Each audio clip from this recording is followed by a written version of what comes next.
The sky stretched endlessly, painted in soft strokes of orange and gold. Flight SK392 cruised smoothly at 36,000 feet.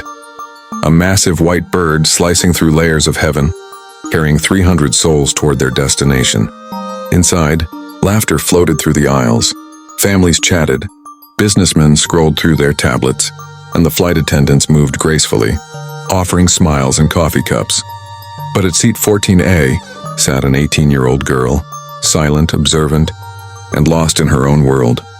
Her name Ava Williams, a fresh high school graduate, flying home after her first solo trip abroad. No one around her knew, not even the crew, that this young girl had once trained briefly in aviation as part of a youth pilot program.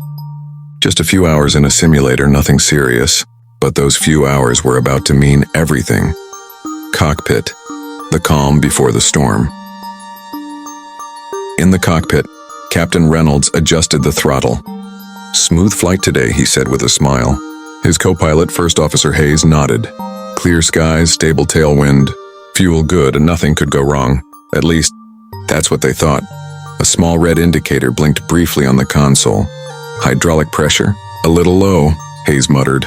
The captain checked it. "It's within limits. Keep an eye on it." The light went off.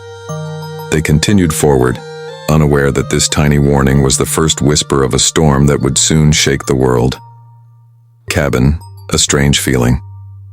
Ava looked out the window. The world below was endless. Mountains, rivers, clouds. Something about the hum of the engines felt different. A low vibration pulsed through the floor, almost too faint to notice. She frowned slightly, then shrugged. "Probably just turbulence," she whispered to herself. But inside the cockpit, alarms began to beep. Cockpit, the first alarm. "Hydraulic system 1 failure," Hayes read out loud. Captain Reynolds' tone changed. "What? That can't be right." He flipped switches, checked gauges. Then, another alarm. "Hydraulic system 2 failure." The captain's hand froze. Both systems? Impossible. The aircraft shuddered. A deep metallic groan echoed through the fuselage. Passengers felt it. Cups rattled. Babies cried. The cabin lights flickered for a second. "Ladies and gentlemen," the captain's voice came over the PA, calm but tight. "We're experiencing a minor technical issue. Please remain seated." Ava looked up. Her instincts whispered, "This isn't minor." The descent into chaos. Minutes passed. The turbulence grew worse. Suddenly, a loud bang echoed from beneath the aircraft. Screams erupted. Overhead bins flew open. Luggage tumbled down. The plane jerked violently to the left. Inside the cockpit, Reynolds gritted his teeth. "We've lost hydraulics completely. Manual control?" Hayes shouted. "Barely responsive." The captain grabbed the radio. "Mayday, mayday. This is flight SK392. We've lost hydraulic control. Request immediate emergency landing clearance." The control tower crackled back. "SK392, you're over the Atlantic. Closest diversion is 220 miles east, or you're too far. Try to stabilize and maintain altitude." But the plane was losing altitude and moved slowly, steadily. Cabin, fear spreads like fire. Panic filled the cabin. People held hands, some prayed. Others cried silently. The flight attendants tried to calm everyone, but their eyes betrayed the truth. Ava clutched her seatbelt, heart racing. She closed her eyes. "Think, Ava, what's happening?" Then she remembered her father's lessons from when she was a child. He was an Air Force pilot. He used to say, "A plane talks before it screams. Learn to listen." The plane was screaming now. Cockpit. Disaster strikes. Captain Reynolds struggled with the controls. Suddenly, a sharp pain hit his chest. He gasped, clutching his heart. "Captain," Hayes shouted, reaching out, but Reynolds collapsed forward onto the controls. The aircraft nosed downward, alarms blaring. "Pull up! Pull up!" Hayes tried to fight it, but he wasn't fast enough. Within seconds, chaos. The captain was unconscious. The first officer was fighting to stabilize, and then another shock. A fire warning light. "Engine 2 overheating." Hayes's voice trembled. "We're going to lose her." Silence. A terrifying, suffocating silence. The aircraft floated in darkness. One engine gone. Systems flickering, alarms dead. Only the low, haunting whine of the remaining engine echoed through the void. Ava blinked through the haze. The cockpit smelled of burnt wiring and fear. Hayes coughed, blood streaking his face. "We lost Engine 2. Fire suppression's down." "Engine 1?" she asked, scanning the panels. "Running. Barely."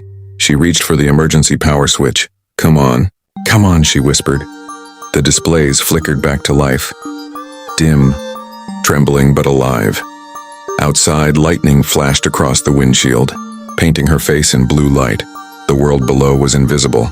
They had 15,000 feet left, and falling, reclaiming control. "Okay," Ava muttered. "No hydraulics, no auto throttle, one engine, partial electrics. We're still flying."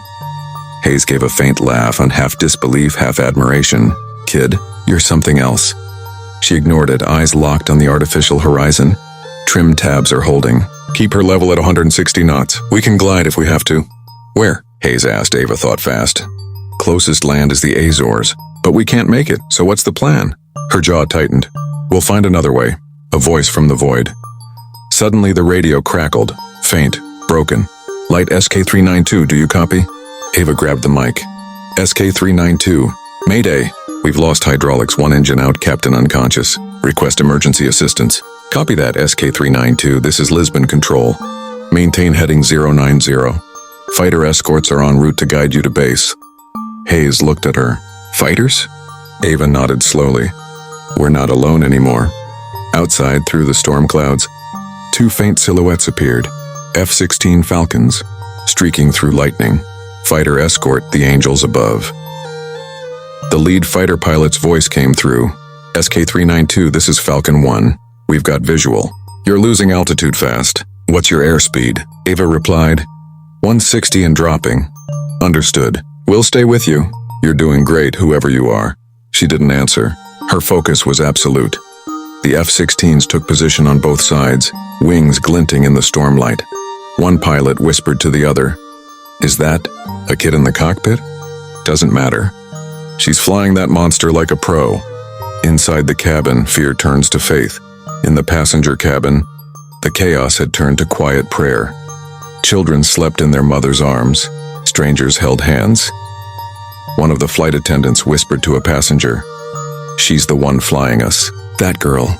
The passenger shook his head in disbelief. "No, impossible. She's all we've got." The impossible approach. Ava wiped sweat from her forehead. "Lisbon Control, this is SK392. We can't reach mainland. I'll try to ditch near the coast." "Negative," the voice replied. "You'll break apart on impact. Try for runway 05 at Leges Field. It's a military strip, long enough to handle your aircraft." Ava checked the display. "Distance? 45 miles."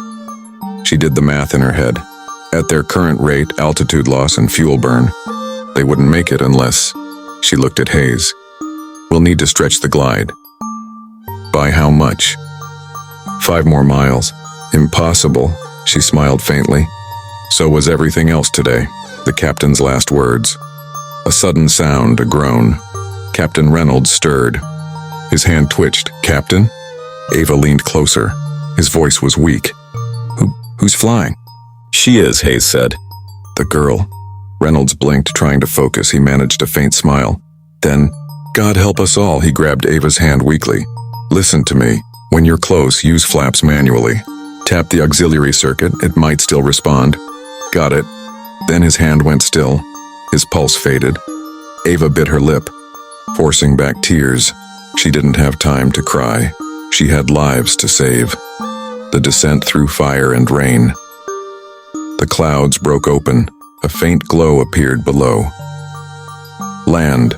Runway in sight. Hayes shouted. Ava's heart raced. "We're coming in hot." The aircraft was dropping at 2,000 feet per minute. They were too fast, too steep.